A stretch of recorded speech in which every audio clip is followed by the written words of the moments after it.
예, 김동준입니다. 저도 저 제목을 잘 못 읽습니다. 목회자란 뭐 하는 사람인가에 대해서 생각하게 됐습니다. 제가 저런 말을 많이 듣고 자랐습니다. 어려서부터 집에 늦게 들어가면 너 뭐 하는 놈이야? 뭐 할 말이 없었습니다. 제가 뭐 하는 사람인지를 모르고 살았었고, 목사가 돼서도 역시 마찬가지였습니다.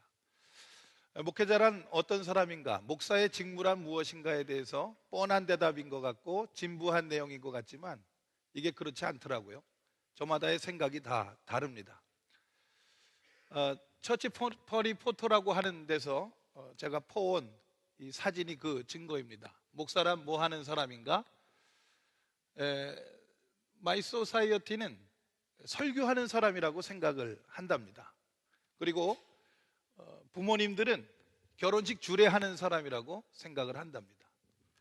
그리고 친구들은 그 목사 골프나 치러 다니는 팔자 좋은 목사지, 그렇게 생각을 한답니다.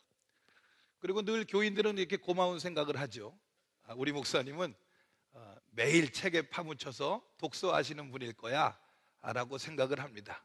우리들의 본색을 모르는 거죠. 나 스스로 생각하기에는 나는 가난한 사람들에게 긍휼을 베푸는 이런 일을 해야겠다라고 생각을 하지만 결론은 교인들이 어질러 놓은 교회 청소하는 게 우리들의 본분인 것처럼 느껴질 때가 있습니다. 이 사진은 우리에게 두 가지 중요한 사실을 가르쳐 주는데, 첫째는 다 맞는 말입니다. 틀리지 않았습니다. 그런데 두 번째 중요한 게 있는데, 여기에 나타난 다양한 생각들의 주어가 전부 사람들이라는 겁니다. 이게 전부 사람 생각입니다. 그 사람들은 목회자를 설교한다고 생각하고 주례한다고 생각하고 자기들 형편껏 투사해서 생각하는 거죠. 자, 그러면 하나님 생각은 뭘까 하는 것입니다. 하나님은 목회자의 직무를 뭐라고 생각하실까? 이건 좀 이제 고상한 표현이고, 좀 과격하게 표현하자면 하나님은 도대체 무슨 생각으로 나 같은 사람을 목사로 만드셨을까? 이거를 생각하게 됩니다. 도대체 무슨 생각일까요? 이 목회가 쉽지 않은 이 시대의 목회자로서 저는 늘 고민을 합니다. 교인들이 원하는 관심과 저의 관심이 어긋날 때가 많이 있습니다. 제 아내가 생각하는 목사의 모습과 제가 하는 일들이 어긋날 때가 많이 있습니다.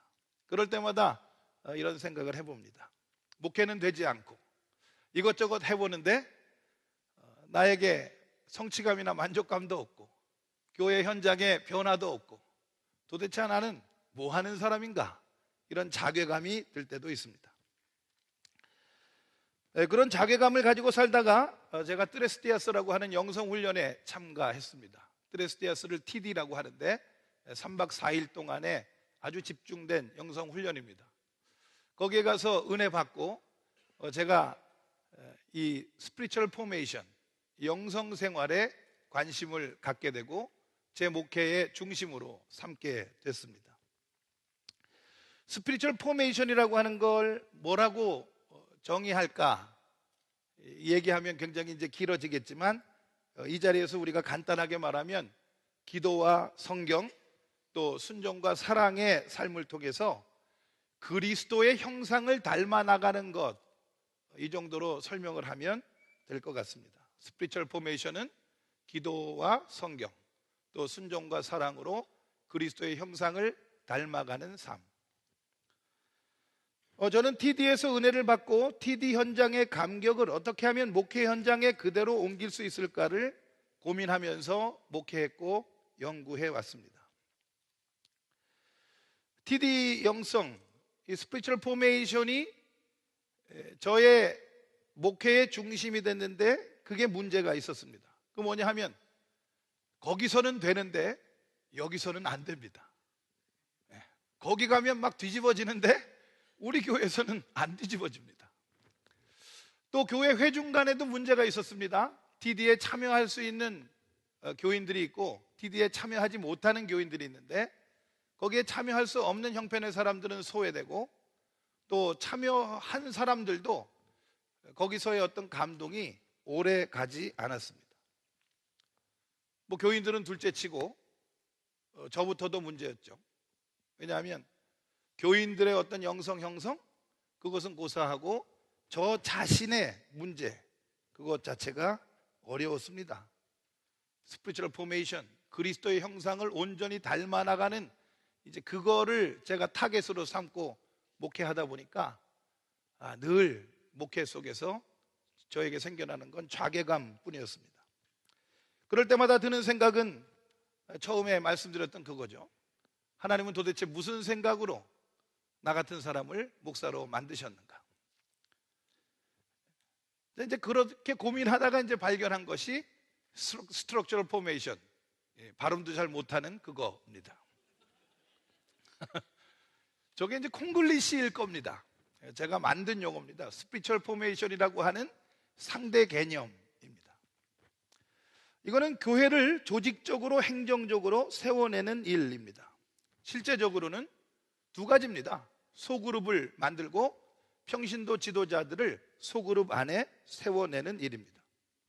그런데 그 소그룹 지도자는 그냥 집사, 그냥 권사, 그냥 장로님이 아니고 소그룹 지도자로서 그리스도의 마음으로 그룹 구성원들을 자기의 기도 속에 품고 사랑으로 섬기는, 그리스도를 따라서 십자가의 길을 가는 평신도 지도자를 세워내는 일입니다.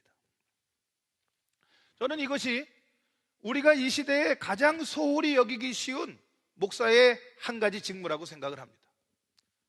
우리가 소홀히 여기기 쉬운 목사의 직무, 여럿 중에 하나가 아니라 바로 그거 하나입니다. 예수님은 부활의 현장에서 베드로에게 네가 나를 사랑하느냐? 3번 질문하시고 그 대답하는 베드로에게 내 양을 먹이라고 2번, 내 양을 치라고 1번 명령을 하셨습니다. 처음에는 내 양을 치라는 게 설교할 때 치라는 건 줄 알고 많이 치기도 하고 그랬는데, 나중에 보니까 저게 이제 내 양을 돌보라, 이게 좀 깊이 있게 생각을 해보니까 교회의 조직 속에서 지도자들을 세워내고 서로 돌보는 그런 시스템을 만들려고 하는 명령인 것을 깨닫게 되었습니다. 예수 그리스도는 다양한 관심, 다양한 은사, 다양한 가능성을 가진 많은 사람들을 목사로 부르셔서 한 가지 공통된 일을 맡기신다고 저는 생각을 합니다. 그것은 교회를 조직적으로 세워내는 겁니다. 평신도 중에 많은 사람들에게 호소하고 권면해서 그들을 헌신적인 소그룹 지도자로 세우는 것, 그것이 우리의 직무입니다. 이것을 저는 지도자로서 빛을 비추는 행동이라고 생각을 합니다.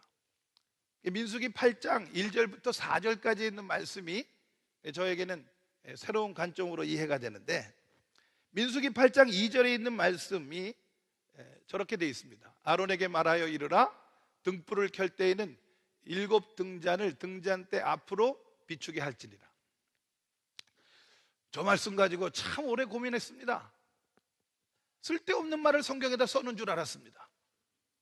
아니, 등불을 켜서 앞에다 비추지 어떤 사람이 벽에다 비추나.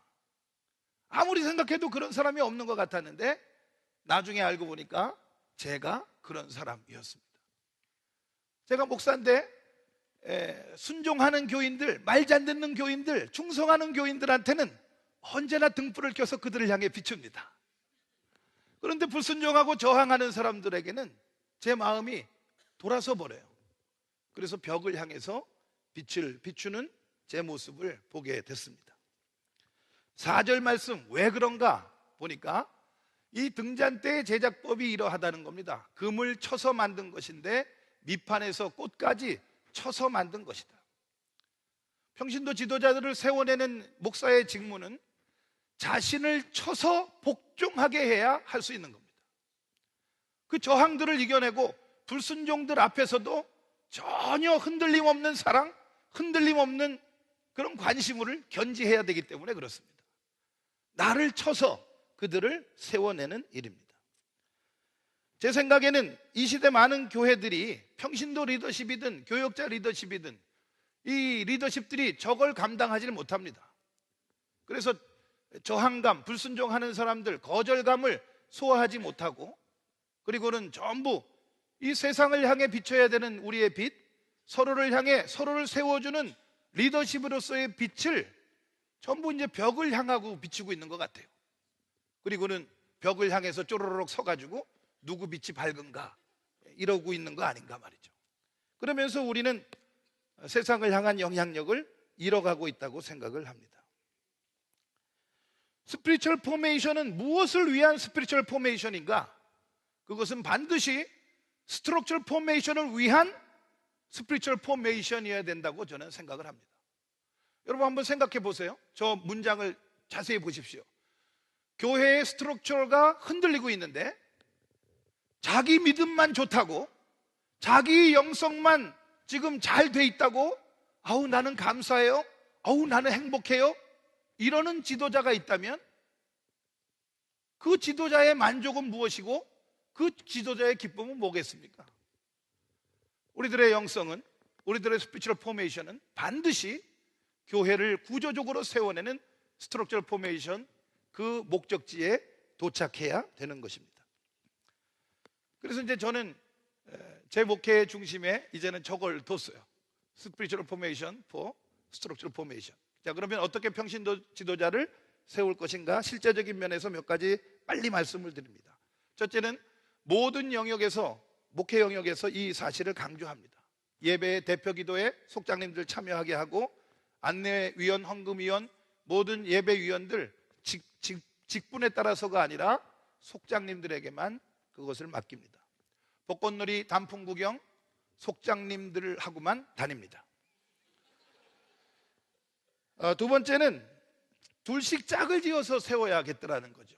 그래서 속장님, 부속장님, 인도자 속장, 겉장, 속장, 이렇게 다양한 방법으로 둘씩 짝을 지어서 세워놓고 한 사람이 그 상대방에 대해서 영적 책임의식을 갖도록 하니까 그 사람 건지게 됐습니다.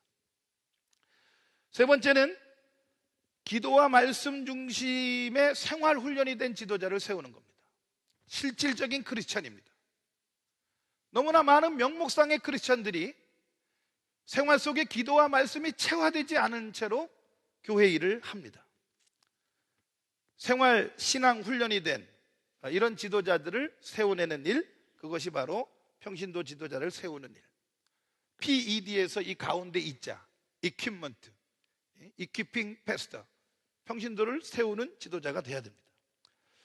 제가 했던 것 중엔 감리교회의 제자 성경 공부가 이런 생활 신앙인을 만드는데 가장 좋았습니다. 이렇게 해보니까 여러 가지 장점이 있습니다. 목회의 타겟이 생겼습니다. 성경 공부한다, 많은 사람들이 참여하지 않아도 제가 속상하지 않습니다. 제가 그 해에 찍어놓은 그 사람들만 오면 됩니다. 정죄함이 없어집니다. 지도자 후보들이 인격적, 신앙적으로 어느 레벨에 와 있는가에 대해서 관심 가지 않습니다. 그 사람이 기능적으로 속장 노릇을 할 건가 말 건가만 봅니다. 그러고 나서 보니까 하나님도 저를 그렇게 보시는 것 같아요. 기능적으로 목사 노릇을 하느냐 마느냐. 소망이 생겼습니다. 낙심하지 않게 됐습니다. 장기적인 비전을 가지고 이런 프로그램 저런 프로그램 기웃거리지 않고 안정적인 목회 할 수 있게 됐습니다. 때를 얻든지 못 얻든지 편안하게 잠을 잘 수 있는 마음의 평화도 얻게 되었습니다. 예전에는 잠을 자고 일어나면, 낮잠을 자면 저희 아내가 그래요. 당신은 뭐 하는 사람이냐고. 요즘은 편안하게 잡니다. 장기 계획이 있기 때문에. 제 생각으로는 매년 10% 정도의 새로운 소그룹 지도자를 세워나가는 일을 관심을 갖고 10%가 달성이 되면 우리가 감당할 수 없는 큰 부흥이 일어납니다. 그래서 10% 정도를 목표로 했다가 한 5% 정도만 세워줘도, 지금 있는 속회가 30개라면 그저 매년 한 2명, 3명만 새롭게 세워줘도 10년 후쯤에 우리가 부흥을 이야기할 수 있게 되지 않겠나, 그렇게 생각을 하고 있습니다. 마지막으로 저 그림입니다. 청주 좋은교회 강단에 있는 등잔대입니다. 등불을 켜서 말 아래 두지 아니하고 말 위에 둔 그런 그림인데, 우리들의 그 목회 리더십을 저렇게 말 위에 올려놔야 될 때라고 생각을 합니다. 이런저런 많은 일들이 있겠지만 매년 마음속에 작정하고 새로운 평신도 지도자들을 세워나갈 때 등불을 켜서 말 위에 둔 사람들의 그 삶을 통해 우리가 세상의 빛이 되고 그리스도의 빛이 우리 삶을 비추는 은혜를 누리게 되리라고 생각을 합니다. 시간 초과해서 죄송합니다. 용서해 주십시오.